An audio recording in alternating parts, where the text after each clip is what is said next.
നമസ്കാരം. Doctor here പരിപാടിയിലേക്ക് സ്വാഗതം. സ്ത്രീകളിൽ പൊതുവെ കണ്ടുവരുന്ന ക്യാൻസറാണ് സെർവിക്കൽ ക്യാൻസർ. ഇന്ത്യയിലെ സ്ത്രീകളിൽ സ്തനാർബുദം കഴിഞ്ഞാൽ ഏറ്റവും കൂടുതൽ മരണകാരണമാകുന്നതും സെർവിക്കൽ ക്യാൻസർ തന്നെയാണ്.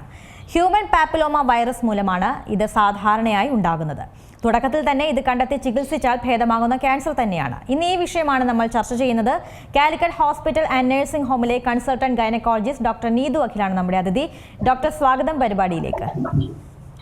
ഡോക്ടർ, ഞാൻ തുടക്കത്തിൽ പറഞ്ഞതുപോലെ വളരെ സ്ത്രീകളിൽ സാധാരണമായി കണ്ടുവരുന്ന ഒരു ക്യാൻസർ തന്നെയാണ് ഈ സെർവിക്കൽ ക്യാൻസർ. അപ്പോൾ അതെന്താണെന്ന് പറഞ്ഞുകൊണ്ട് നമുക്ക് തുടങ്ങാം. സെർവിക്കൽ ക്യാൻസർ ഇന്ന് സ്ത്രീകളിൽ വളരെ കോമൺ ആയിട്ടുള്ളതാണ്. അപ്പൊ നമ്മൾ സെർവിക്സ് എന്ന് പറയുമ്പോൾ ഗർഭപാത്രത്തിനും വജൈനയിലും ഇടയിലുള്ള ഭാഗമാണ്. അതിൽ പ്രധാനമായിട്ടും രണ്ട് പാർട്ടാണുള്ളത്. ഒന്ന് ഗർഭപാത്രത്തെ ഫേസ് ചെയ്യുന്ന എൻഡോസെർവിക്സും വജൈനയെ ഫേസ് ചെയ്യുന്ന എക്സോസെർവിക്സും. ഈ എൻഡോസെർവിക്സിനും എക്സോസെർവിക്സിനും ഇടയിലുള്ള ട്രാൻസ്ഫോർമേഷൻ സോൺ എന്ന് പറയും. അവിടെ ഉണ്ടാവുന്ന കോശങ്ങളിൽ വരുന്ന മാറ്റത്തെയാണ് നമ്മൾ സെർവിക്കൽ ക്യാൻസർ എന്ന് പറയുന്നത്. ഇന്ന് WHO കണക്കുകൾ പ്രകാരം ഓരോ വർഷവും 6 ലക്ഷത്തോളം സ്ത്രീകളിൽ സെർവിക്കൽ ക്യാൻസർ പുതുതായി കണ്ടുപിടിക്കുകയും അതിൽ 3 ലക്ഷത്തോളം സ്ത്രീകൾ മരണപ്പെടുകയും ചെയ്യുന്നുണ്ട്. അതായത് ഓരോ 90 സെക്കൻഡ് കൂടുമ്പോഴും ഒരു സ്ത്രീ സെർവിക്കൽ ക്യാൻസർ മൂലം മരണപ്പെടുന്നുണ്ട്. അപ്പൊ യൂഷ്വലി നമ്മളോട് ഏറ്റവും പേടിയുള്ള അസുഖം ഏതെന്ന് ചോദിച്ചാൽ മിക്കവരും പറയുന്ന ആൻസർ ആണ് ക്യാൻസർ. അങ്ങനെയുള്ള ഈ ഒരു സെർവിക്കൽ ക്യാൻസർ ഒരു HPV ഇൻഫെക്ഷൻ കൊണ്ടാണെന്നും അത് തടയാൻ ഒരു HPV വാക്സിൻ ഉണ്ടെന്ന കാര്യം ഇത് നമ്മളിൽ പലർക്കും അറിയാത്തതാണ്.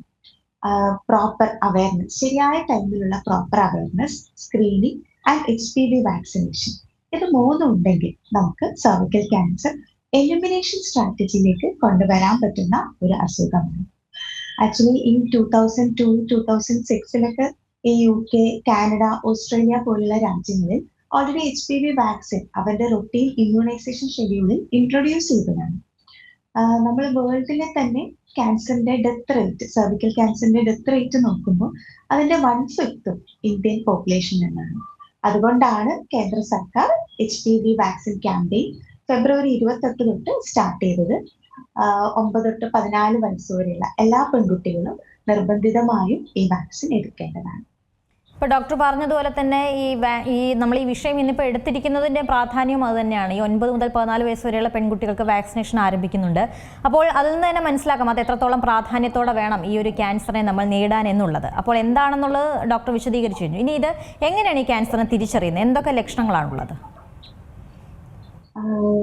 ക്യാൻസർ സെർവിക്സ് ലക്ഷണങ്ങൾ ചിലപ്പോൾ ഒന്നും ഇല്ലാതെ വേണമെങ്കിൽ പ്രസന്റ് ചെയ്യാം. ഇത് കോമൺലി 2 ഏജ് ഗ്രൂപ്പുകളിലായിട്ടാണ് കണ്ടുവരാറുള്ളത്. 30 to 40 വയസ്സിന്റെ ഇടയിലുള്ള യങ് ഏജസിലും അതേപോലെ കുറച്ചുകൂടി പ്രായമായി പീരീഡ്സ് ഒക്കെ നിന്ന് കഴിഞ്ഞ് ഒരു 60 വയസ്സിന് മുകളിലാണ് സെർവിക്കൽ ക്യാൻസർ കണ്ടുവരാറുള്ളത്. അപ്പൊ യങ് ഏജിലേക്ക് വരുമ്പോൾ മെയിൻലി ഈ പീരീഡ്സ് സംബന്ധമായ ബുദ്ധിമുട്ടുകൾ, പീരീഡ്സ് സമയത്തെ അമിതമായ രക്തസ്രാവം, അതേപോലെ 2 പീരീഡ്സിന്റെ ഇടയിൽ ബ്ലീഡിങ് വരിക, ബന്ധപ്പെട്ടതിന് ശേഷം ബ്ലീഡിങ് വരിക, ബന്ധപ്പെടുന്ന സമയത്തുള്ള വേദന, ഇതൊക്കെ CS സെർവിക്സിന്റെ ലക്ഷണങ്ങളാണ്. അതേപോലെ മെൻസസ് നിന്ന് കഴിഞ്ഞിട്ട് 60 വയസ്സുകളിലും ബ്ലീഡിങ് വരിക.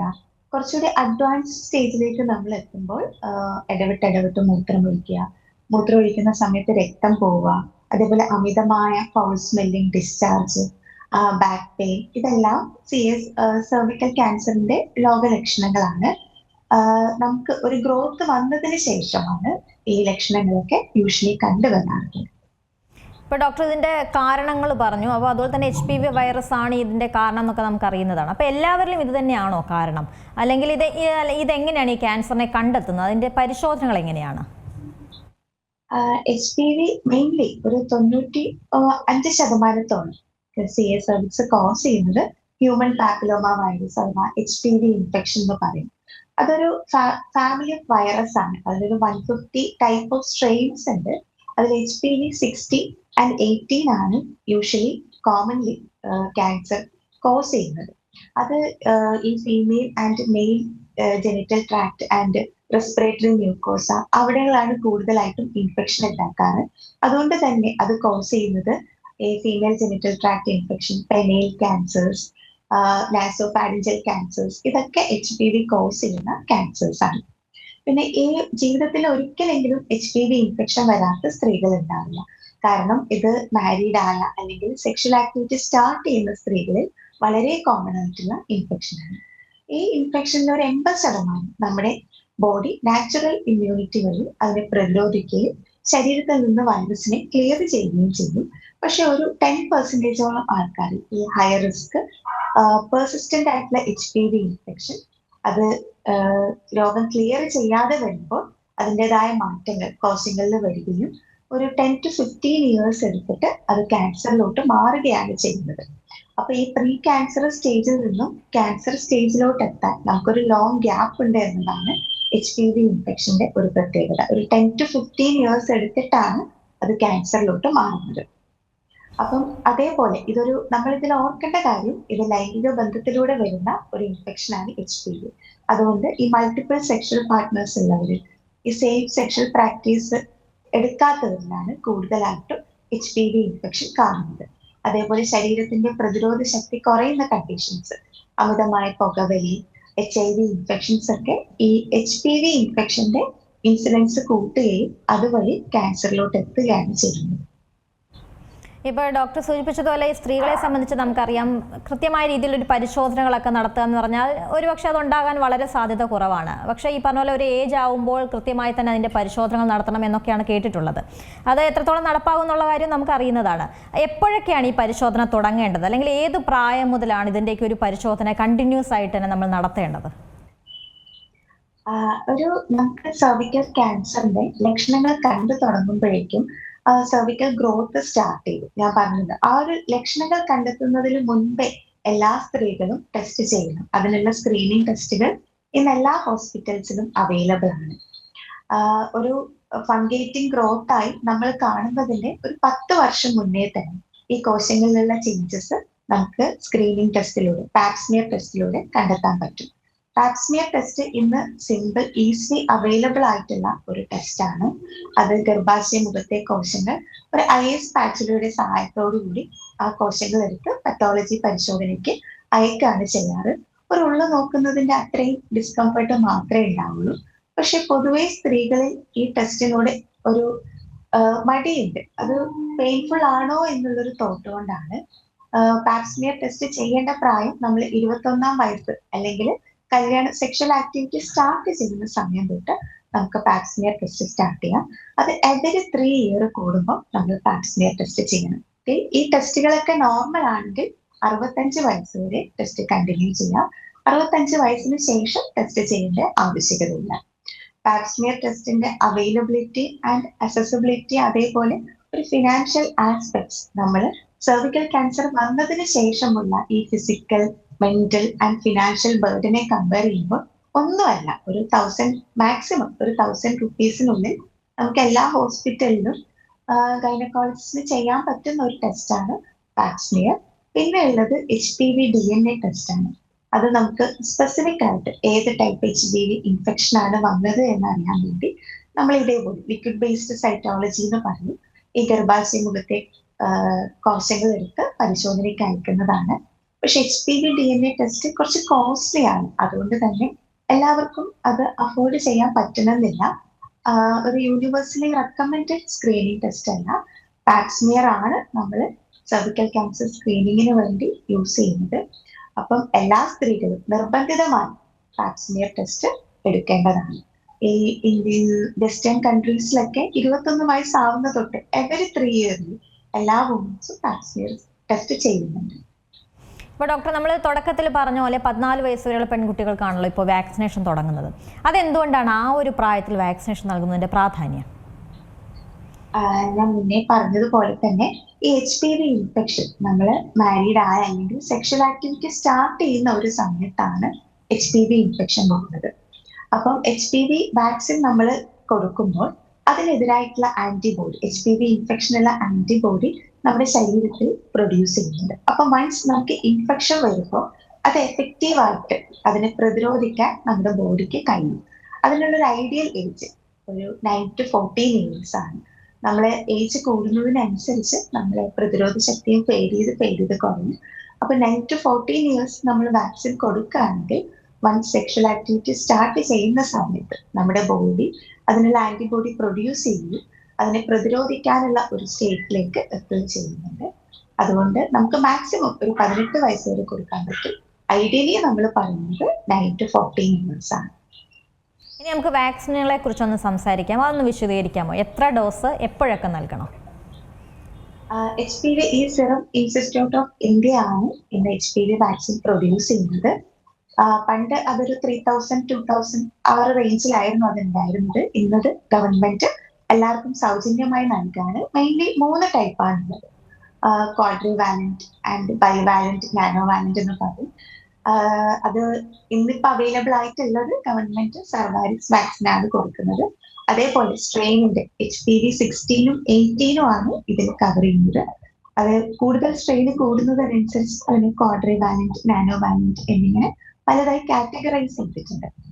ഇത് നമ്മൾ 9 to 14 ഇയേഴ്സിൽ WHO പറയുന്നത് 2 ഡോസ് വാക്സിൻ ആണ്. 6 months അപ്പാർട്ടായിട്ട് 2 ഡോസാണ് 14 ഇയേഴ്സ് കംപ്ലീറ്റ് ആയ പെൺകുട്ടികൾ എടുക്കേണ്ടത്. അതിനുശേഷം നമുക്കൊരു 26 വയസ്സ് വരെ ഉള്ളവർക്ക് 3 ഡോസ് വാക്സിൻ. കാരണം നമ്മളെ ഇമ്മ്യൂണിറ്റി ഒരു പ്രതിരോധം ഏജ് കൂടുന്നതിനനുസരിച്ച് കുറഞ്ഞു വരുന്നത് കൊണ്ട് 3 ഡോസ് വാക്സിൻ നിർബന്ധമാണ്. അതിനുശേഷവും ഗൈനക്കോളജിസ്റ്റ് ചില സ്പെസിഫിക് കണ്ടീഷൻസിൽ 45 വയസ്സ് വരെ HPV വാക്സിൻ പ്രിസ്ക്രൈബ് ചെയ്യാറുണ്ട്. പിന്നെയുള്ളത് എല്ലാവരും ചോദിക്കുന്ന ഒരു ഡൗട്ടാണ്, ഇത് പെൺകുട്ടികൾക്ക് എടുക്കുന്നത് കൊണ്ട് ഭാവിയിൽ കുട്ടികൾ ഉണ്ടാവാൻ ഇൻഫെർട്ടിലി അങ്ങനെ എന്തെങ്കിലും റീസൺ ഉണ്ടാവോ എന്നൊക്കെ. നമ്മളൊരു 2002 തൊട്ട് ഇത് വെസ്റ്റേൺ കൺട്രീസിൽ പ്രാക്ടീസ് ചെയ്ത് വരുന്നതാണ്. ഒരു 20 ഇയർ സ്റ്റഡിയോളം നമ്മുടെ കയ്യിലുണ്ട്. അപ്പൊ ഇതിന് യാതൊരുവിധ സൈഡ് ഇഫക്റ്റും ഇല്ല. ആകെ ആ ഒരു HPV വാക്സിൻ എടുക്കുന്ന സമയത്ത് നമ്മുടെ ബോഡിയിൽ ഉണ്ടാവുന്ന മൈനർ റിയാക്ഷൻസ്, ഇഞ്ചക്ഷൻ സൈറ്റിൽ ചെറിയൊരു അലർജിക് റിയാക്ഷൻ പോലെ റെഡ്നെസ് വരിക, ചൊറിച്ചിൽ വരിക, വാക്സിൻ എടുത്ത സമയത്ത് ഒരു ഫെയിന്റിങ് റിയാക്ഷൻ വരിക, അത് മാത്രമേ ഉണ്ടാവുള്ളൂ. വേറെ ലോങ് ടേം സൈഡ് എഫക്ട്സ് ഒന്നും ഇതുവരെ 20 ഇയർ ആയിട്ടുള്ള സ്റ്റഡികളിലൊന്നും പറഞ്ഞിട്ടില്ല. ഈ മറ്റ് ക്യാൻസറുകൾ പോലെ തന്നെയുള്ളൊരു ചികിത്സകളാണോ ഇതിനുമുള്ളത്? അങ്ങനെ ചികിത്സ കഴിഞ്ഞാലും വീണ്ടും രോഗം വരാനുള്ളൊരു സാധ്യത അത് എത്രത്തോളമാണ്? സർവിക്കൽ ക്യാൻസർ നമ്മൾ പറഞ്ഞതുപോലെ അതിൽ നിന്ന് സ്ക്രീനിങ് ടെസ്റ്റ് ആണ് വിധേയമാകുന്നത്. സ്ക്രീനിങ് ടെസ്റ്റിന് ശേഷം അതിന് എന്തെങ്കിലും കോശങ്ങളിൽ എന്തെങ്കിലും ഒരു അബ്നോർമാലിറ്റി കാണുകയാണെങ്കിൽ നെക്സ്റ്റ് പ്രോട്ടോകോൾ ആയിട്ട് നമ്മൾ കോൾപോസ്കോപ്പി എന്ന് പറയും. നമ്മുടെ ഗർഭാശയ മുഖം കുറച്ചൊരു മാഗ്നിഫൈഡ് സൂം ചെയ്ത് കാണുന്ന ഒരു ടെക്നിക്കാണ്. കോൾപോസ്കോപ്പി ഉപയോഗിച്ച് നമ്മൾ അബ്നോർമലായി തോന്നുന്ന ഏരിയാസിൽ നിന്ന് ബയോപ്സി എടുക്കും. ആ ബയോപ്സി റിസൾട്ട് അനുസരിച്ചാണ് നമ്മൾ ബാക്കി ട്രീറ്റ്മെന്റ് ഡിസൈഡ് ചെയ്യുന്നത്. അപ്പൊ ഇപ്പൊ ഏർലി സ്റ്റേജ് ആണെങ്കിൽ സർജറി വിത്ത് കീമോ അല്ലെങ്കിൽ റേഡിയേഷൻ ആണ്. ഇനി കുറച്ചുകൂടി അഡ്വാൻസ്ഡ് സ്റ്റേജിലോട്ട് പോകുമ്പോൾ കീമോ റേഡിയേഷൻ സർജറി നമുക്ക് പോസിബിൾ അല്ല. പാലിയേറ്റീവ് കീമോ റേഡിയേഷൻ നൽകേണ്ടതാണ്. പിന്നെ ഇത് സർവിക്കൽ ക്യാൻസർ റിക്കറൻസിനുള്ള ഒരു റിസ്ക് ഉണ്ട്. അത് ഡിപ്പെൻഡ്സ് അപ്പോൺ ദി സ്റ്റേജ് ആണ്. ഓക്കെ, ഇനി ഇത് വരാതിരിക്കാനുള്ളൊരു സാധ്യതയുണ്ടോ? അല്ലെങ്കിൽ എന്തെങ്കിലും കാര്യങ്ങൾ ശ്രദ്ധിച്ചു കഴിഞ്ഞാൽ ഇത് വരാതിരിക്കും, അങ്ങനെ നമുക്ക് പറയാനുണ്ടോ? ഈ സർവിക്കൽ ക്യാൻസർ ഒരു HPV ഇൻഫെക്ഷൻ ആണ്. ഞാൻ നേരത്തെ പറഞ്ഞതുപോലെ 90% അത് HPV ഇൻഫെക്ഷൻ കൊണ്ടാണ്. അപ്പൊ HPV ഇൻഫെക്ഷൻ വരാതെ നമുക്ക് ശ്രദ്ധിക്കാൻ പറ്റും. അതായത് multiple sexual partners, safe sexual practice, condom പോലത്തെ കാര്യങ്ങൾ യൂസ് ചെയ്യാം. അതേപോലെ പ്രോപ്പറായിട്ട് വാക്സിൻ, മെയിലിനും ഫീമെയിലിനും ഒരു വാക്സിൻ എടുക്കാവുന്നതാണ്. ഇതൊക്കെ സെക്ഷൽ പ്രാക്ടീസ് ആയിട്ട് ലൈംഗിക ബന്ധത്തിൽ ഏർപ്പെടുമ്പോഴുള്ള ബുദ്ധിമുട്ടാണ് കൂടുതലായിട്ടും ശ്രദ്ധിക്കുന്നത്. ഇപ്പൊ എബോവ് 30 ആണ് ഇതിന്റെ ഒരു രോഗം വരാനുള്ള ഒരു സാധ്യത ഡോക്ടർ നേരത്തെ സൂചിപ്പിച്ചു. അപ്പോൾ ഒരു ഗൈനക് എന്നുള്ള രീതിയിൽ ഡോക്ടറിന്റെ അടുത്തേക്ക് വരുന്ന ഒരു രോഗികളിൽ എത്ര പ്രായത്തിലുള്ളവർക്കാണ് ഈ ഒരു ക്യാൻസർ പ്രധാനമായിട്ടും കാണുന്നത്? നമ്മൾ കൂടുതലായിട്ട് കണ്ടുവരുന്നത് ഈ 60 വയസ്സിന് മുകളിലുള്ള സ്ത്രീകളിലാണ്. എസ്പെഷ്യലി മാസമുറയൊക്കെ നിന്ന് കഴിഞ്ഞ് അവർ പ്രസന്റ് ചെയ്യാറ് ഈ ബന്ധപ്പെടുന്ന സമയത്ത് ബ്ലീഡിങ്, അല്ലെങ്കിൽ അമിതമായ വൈറ്റ് ഡിസ്ചാർജ്, സ്മെല്ലോട് കൂടിയുള്ള വെള്ളപ്പൊക്ക്, അതേപോലെ തന്നെ ബ്ലീഡിങ് ആയിട്ട് വരും. പോസ്റ്റ് മെനോപോസൽ ബ്ലീഡിങ് എന്ന് പറയും. പോസ്റ്റ് മെനോപോസൽ ബ്ലീഡിങ് ആയിട്ട് വരുമ്പോൾ നമ്മൾ സർവിക്സ് എക്സാമിൻ ചെയ്യുമ്പോഴേക്കും അവർക്കൊരു ലാർജ് ഫംഗേറ്റീവ് മാസ് ഗർഭാശയ മുഖത്ത് നമ്മൾ കാണുന്നുണ്ട്. അപ്പം അതുവരെ എത്തരുത് എന്നാണ് നമ്മൾ എല്ലാവരുടെയും ആഗ്രഹം. അതിനു മുന്നേ എല്ലാവരും സ്ക്രീനിങ് ടെസ്റ്റുകൾക്ക് വിധേയമാവുകയും കോശങ്ങൾ പരിശോധനയ്ക്ക് അയക്കുമ്പോൾ ഞാൻ പറഞ്ഞിട്ടുണ്ട് ഒരു 15 ഇയേഴ്സ് മുന്നേ നമുക്ക് ഈ ക്യാൻസർ ഡിറ്റക്ട് ചെയ്യാൻ പറ്റുകയും അതേപോലെ തന്നെ HPV വാക്സിൻ ഈ ഒരു 9 to 14 ഇയേഴ്സ് തൊട്ട് എടുക്കുകയാണെങ്കിൽ നമുക്ക് ഈ രണ്ടും സ്ക്രീനിങ്ങും HPV വാക്സിൻ ഇതാണ് നമ്മുടെ 2 കീ പീരീഡ്സ്. ഇത് ഉപയോഗിച്ച് നമുക്ക് സർവിക്കൽ ക്യാൻസർ ക്രമാതീതമായി കുറച്ച് കൊണ്ടുവരാൻ നിയന്ത്രിക്കാൻ പറ്റും. ഇപ്പം ഞാൻ വേറൊരു ചോദ്യം ചോദിക്കട്ടെ, അതായത് ഈ പെൺകുട്ടികളുടെ പീരീഡ്സ് വരുമ്പോൾ ഈ പാഡ് ഉപയോഗിക്കുമ്പോൾ എന്തൊക്കെ കാര്യങ്ങളാണ് ശ്രദ്ധിക്കേണ്ടത്? ഈ കൂടുതൽ സമയമൊക്കെ ഇത് വെക്കുമ്പോൾ ക്യാൻസർ പോലുള്ളത് വരാനുള്ള ഒരു സാധ്യതയുണ്ടോ? അങ്ങനെയൊക്കെയുള്ളൊരു സംശയങ്ങളുണ്ട്. അതിനുള്ളൊരു മറുപടി എന്താണ്? ഇല്ല, അതൊരിക്കലും ഇല്ല. പാഡും സർവിക്കൽ ക്യാൻസറും തമ്മിൽ ഡയറക്ട്ലി ഒരു ബന്ധവുമില്ല. പിന്നെ ഡിപ്പെൻസ് അപ്പോൺ ദ പാഡ്. ചിലപ്പം പാഡ് നമ്മൾ കെമിക്കൽസ് ഉള്ള പാഡൊക്കെ ആണെങ്കിൽ അതിന്റെ ലോങ് ടേം എക്സ്പോഷർ കാരണം മൈനർ ഇൻസിഡൻസ്, അതൊരു ചെറിയൊരു കോസ് ചെയ്യുന്നു, നമുക്ക് ചിലപ്പോൾ വേണമെങ്കിൽ ക്യാൻസർ വരാം. അല്ലാണ്ട് പാഡ് യൂസ് ചെയ്യുന്ന സമയത്ത് നമ്മൾ എവറി 4 to 6 hours കൂടുമ്പോൾ പാഡ് ചേഞ്ച് ചെയ്യുന്നതാണ്. എസ്പെഷ്യലി വർക്ക് ചെയ്യാൻ പോകുന്നതും സ്കൂൾ കുട്ടികളിലൊക്കെ ഒരു 12 hours ഒക്കെ എടുത്ത് ചേഞ്ച് ചെയ്യുന്നവരും ഉണ്ട്. പക്ഷെ മാക്സിമം ഒരു 4 hours അതിനുള്ളിൽ നമ്മൾ പാഡ് ചേഞ്ച് ആയിക്കൊണ്ടിരിക്കണം. പിന്നെ ഇപ്പൊ നമ്മൾ കൂടുതലായിട്ട് റെക്കമെൻഡ് ചെയ്യുന്നത് മെൻസ്ട്രൽ കപ്പാണ്.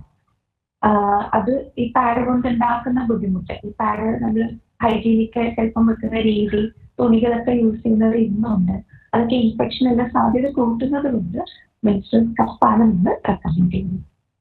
അതുപോലെ തന്നെയാണ് ഈ പീരീഡ്സ് വൈകി വരാനൊക്കെ ഗുളിക കഴിക്കുന്നവരുണ്ട്. അത് എത്രത്തോളം പ്രശ്നങ്ങൾ ഉണ്ടാക്കാനുണ്ട് ശരീരത്ത്? അത് കഴിക്കുന്നതിനൊരു പ്രായപരിധിയുണ്ടോ? അല്ലെങ്കിൽ തന്നെ എത്ര പ്രായത്തിലുള്ള കുട്ടികൾ അത് കഴിക്കുന്നതാണ് ശരീരത്തിൽ പ്രശ്നം ഉണ്ടാവുന്നത്? എന്തൊക്കെ ദോഷങ്ങളാണ് ഈ ഭാവിയിൽ അത് ഉണ്ടാക്കുന്നത്?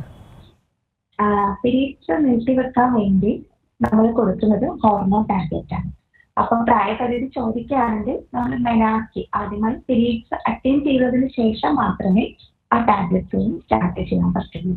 പിന്നെ 1-2 തവണ അത് യൂസ് ചെയ്യുന്നത് കൊണ്ട് കുഴപ്പമൊന്നുമില്ല. പക്ഷെ എപ്പോഴും അത് യൂസ് ചെയ്യാൻ പാടുള്ളതല്ല. ഒരു 13 to 18 years ഉള്ള കുട്ടികളിൽ എസ്പെഷ്യലി ആ ഒരു ടൈമിൽ നമുക്ക് ഹൈപ്പോതലാമോ പിറ്റ്യൂട്ടറി ആക്സിസിന്റെ മെച്യൂരിറ്റി അറ്റൈൻ ചെയ്യുന്ന ഒരു ടൈമാണ്. ഈ ടൈമിൽ നമ്മൾ ഹോർമോൺ ടാബ്ലറ്റ്സുകൾ കൂടുതൽ ഇൻട്രൊഡ്യൂസ് ചെയ്യുമ്പോൾ മൊത്തത്തിലുള്ള ഹോർമോൺ, ബോഡിയിലെ ഹോർമോൺ ഇംബാലൻസ് ഉണ്ടാവുകയും അത് കൂടുതൽ ബ്ലീഡിങ്ങിന് ഉണ്ടാക്കാനും സാധ്യതയുണ്ട്. അതുകൊണ്ട് പറ്റാവുന്നത്ര ഈ പീരീഡ്സ് നിർത്തിവെക്കാനുള്ള ടാബ്ലറ്റ്സ് അവോയ്ഡ് ചെയ്യാം. പിന്നെ ആവശ്യം വരികയാണെങ്കിൽ നമുക്ക് ഒരു 18 yearsനുള്ളിൽ 1-2 തവണ മാത്രം അത് യൂസ് ചെയ്താൽ മതി. ലോങ് ആയിട്ട് നമ്മൾ ഇടവിട്ട് യൂസ് ചെയ്യുമ്പോൾ അത് അമിതമായ ഛർദി, വയറിടിച്ചൽ, അതേപോലെ വയറ്റിന് ലൂസായിട്ട് പോവുക, ഈ ബുദ്ധിമുട്ടുകളൊക്കെ ഉണ്ടാക്കും. ലോങ് ടൈം ആയിട്ട് അത് യൂസ് ചെയ്യുമ്പോൾ നമുക്ക് ത്രോംബോഎംബോളിസം, കാർഡിയോവാസ്കുലർ റിസ്ക് ഒക്കെ കൂടുതലായിട്ടും കണ്ടുവരാറുണ്ട്. ശരി ഡോക്ടർ, എന്തായാലും സർവിക്കൽ ക്യാൻസർ എന്നുള്ളൊരു വിഷയമാണ് നമ്മൾ ഇന്ന് സംസാരിച്ചത്. അതിൻ്റെ വാക്സിൻ ഇപ്പോൾ വരാൻ പോവുകയാണ്. അപ്പോൾ അതുമായി ബന്ധപ്പെട്ടുള്ള സംശയങ്ങളൊക്കെയാണ് ഡോക്ടർ പറഞ്ഞു തന്നത്. കാലിക്കറ്റ് ഹോസ്പിറ്റൽ ആൻഡ് നഴ്സിംഗ് ഹോമിലെ കൺസൾട്ടന്റ് ഗൈനക്കോളജിസ്റ്റ് ഡോക്ടർ നീതു അഖിലാണ് നമ്മളോട് ഈ സംശയങ്ങൾക്കൊക്കെ മറുപടി തന്നത്. ഡോക്ടർ വളരെ നന്ദി പരിപാടിയിൽ പങ്കെടുത്തതിന്. ഡോക്ടർ ഹിയർ പരിപാടി അവസാനിക്കുന്നു. നമസ്കാരം.